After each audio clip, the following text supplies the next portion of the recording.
ये भी एक नई योजना हुई है और इसके तहत 3590 करोड़ रुपया ये 10 साल के अंदर लगभग 19 के बाद हमने खर्चने का काम किया है और कुल मिलाकर अब तक 14,367 करोड़ रुपया इसका अनुमोदित किया है और 12,000 करोड़ रुपए का खर्च हुआ है। ये भी एक पूर्ण रूप से नई योजना शुरू हुई। फोर्टिफाइड पुलिस स्टेशन पहले 66 बनाए गए 10 साल में, अब 10 साल में 544 बनाए गए हैं। सड़क नेटवर्क पहले 2,900 किलोमीटर बनाया गया, इस 10 साल के अंदर सड़क नेटवर्क 11,500 किलोमीटर बनाया गया है। मोबाइल कनेक्टिविटी के लिए विगत 10 साल में 4 से 14 तक कोई प्रयास नहीं हुए थे। 14 से 24 में 15,300 टावर लगा दिए गए हैं और उसमें से 5139 टावर को 4G का भी बनाने का काम समाप्त हुआ है। एकलव्य मॉडल स्कूल 2014 के पहले 38 स्वीकृत हुए थे, एक भी नहीं बना था। अब 216 स्वीकृत हुए और उसमें से 165 एकलव्य मॉडल स्कूल अस्तित्व में आ गए हैं। एयर एफर्ट्स इसके लिए नील खर्चा था, अब लगभग 1,000 करोड़ रुपया एयर एफर्ट्स का हम खरीद रहे हैं और ट्रॉमा सेंटर जगदलपुर में बनाया है 131 करोड़ के खर्च से। ये बताता है कि हमने कितनी शिद्दत के साथ इसको आगे बढ़ाने का काम किया है और इसके लिए हमारे लिए एक आनंद का विषय है कि आंकड़े भी हमारे इस सारे एफर्ट्स को रिस्पॉन्ड करते हैं। हिंसा की घटनाएं जो पहले 16,463 हुई थी, अब 7,700 तक सीमित हुई है और अगले साल से तो और कम होगी, मगर मैं 10 साल का आंकड़ा कह रहा हूं, लगभग 53% की कमी है। और नागरिक और सुरक्षा बलों की मृत्यु में 70% की कमी हुई है। हिंसा को रिपोर्ट करने वाले जिले जो 96 है, इसकी जगह 42 हुए हैं, 57% कमी हुई है। मुख्यमंत्री तेलंगाना ने सच ही कहा है, ये जिलों की संख्या इसलिए थोड़ी ज्यादा दिखती है कि 42 में से 21 जिले नए बने हैं। अगर पुराने जिलों का हिसाब करें तो अब सिर्फ 16 जिले बचे हैं। तो 96 जिले में से 16 जिले ही वामपंथी उग्रवाद के लिए बने। हिंसा की सूचना देने वाले पुलिस स्टेशन भी 465 से 171 बने हैं, इसमें 50 पुलिस स्टेशन नए बने हैं। तो एक प्रकार से अब 120 पुलिस स्टेशन ही बचे हैं जहां हिंसक घटनाएं हुई है।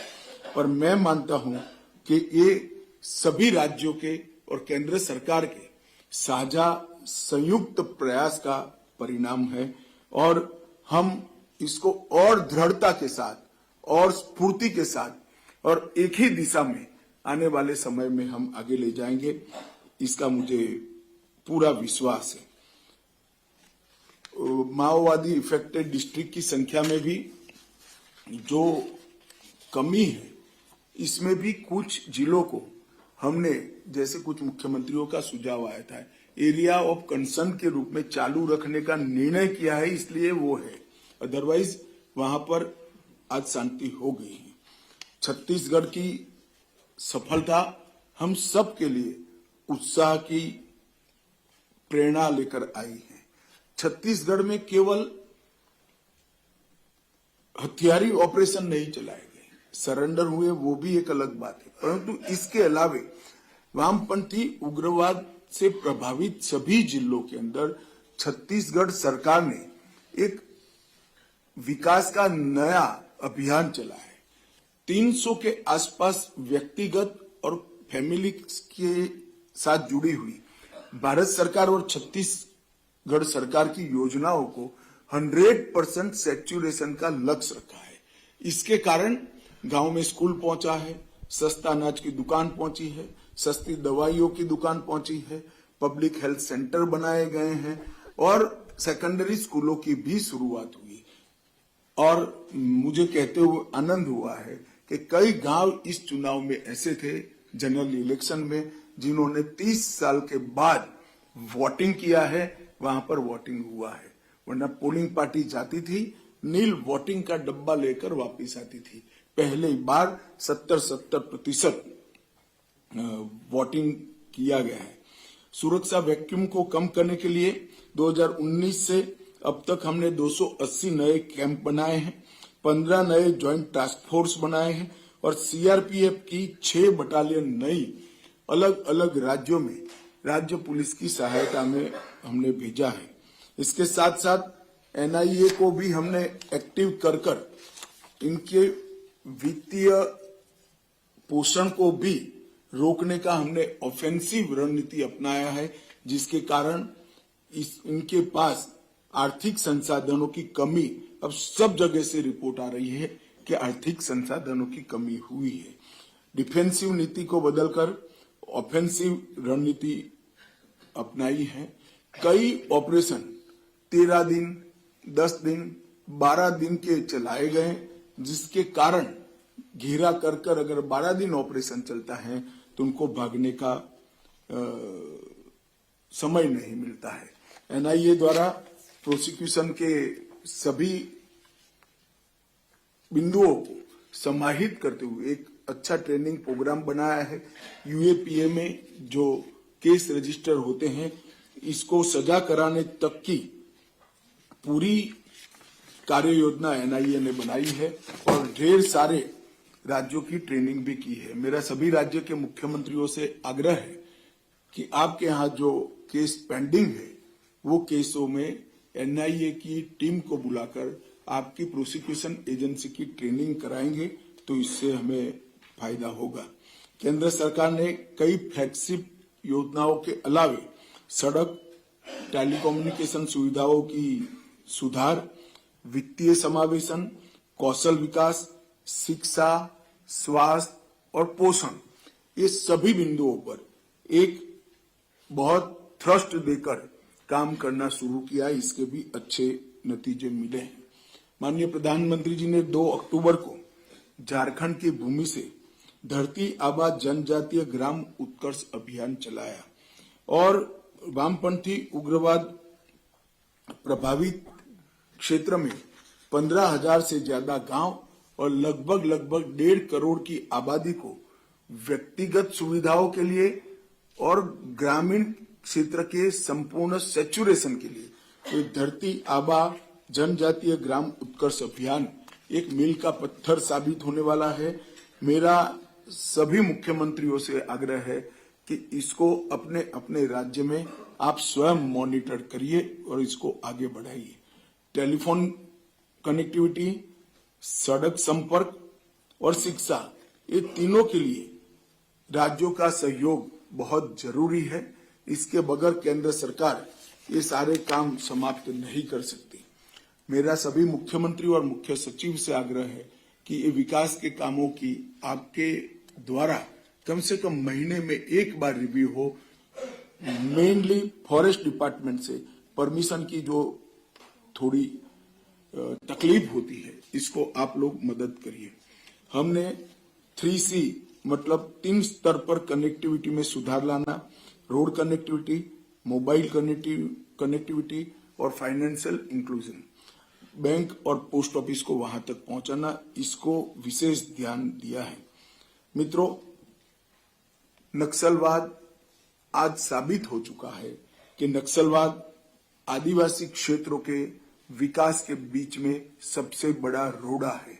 ये भी साबित हो गया है कि नक्सलवाद संपूर्ण मानवता का दुश्मन है और ह्यूमन राइट का सबसे बड़ा हनन अगर कोई एक गतिविधि से होता है तो नक्सलवाद से होता है।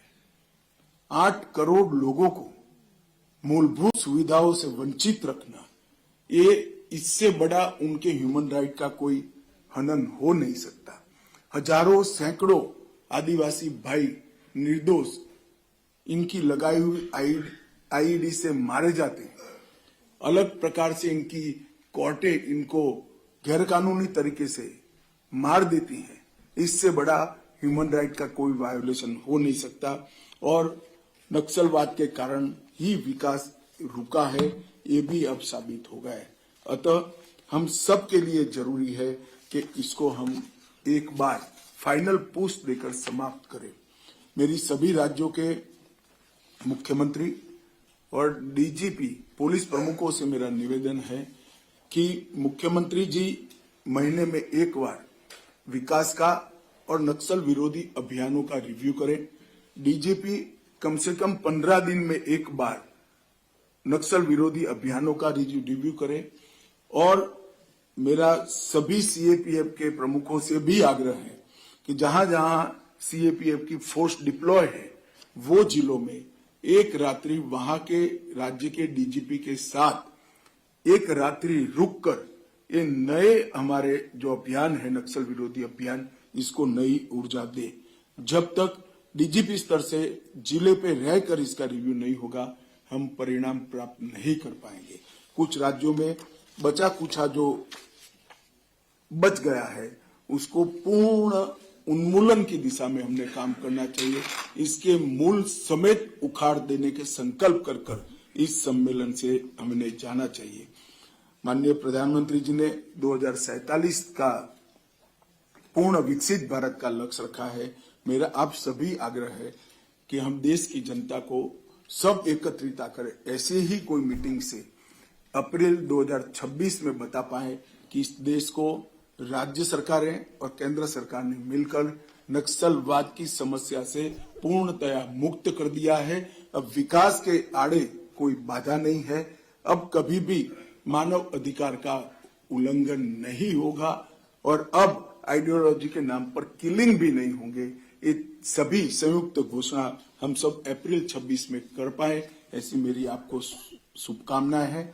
आप सभी ने बहुत कंस्ट्रक्टिव सुझाव दिए, मेरे पास सबके जवाब भी है, काफी सारा पाइपलाइन में है, मगर गृह मंत्रालय आपको एक डिटेल नोट इस पर भेज देगा।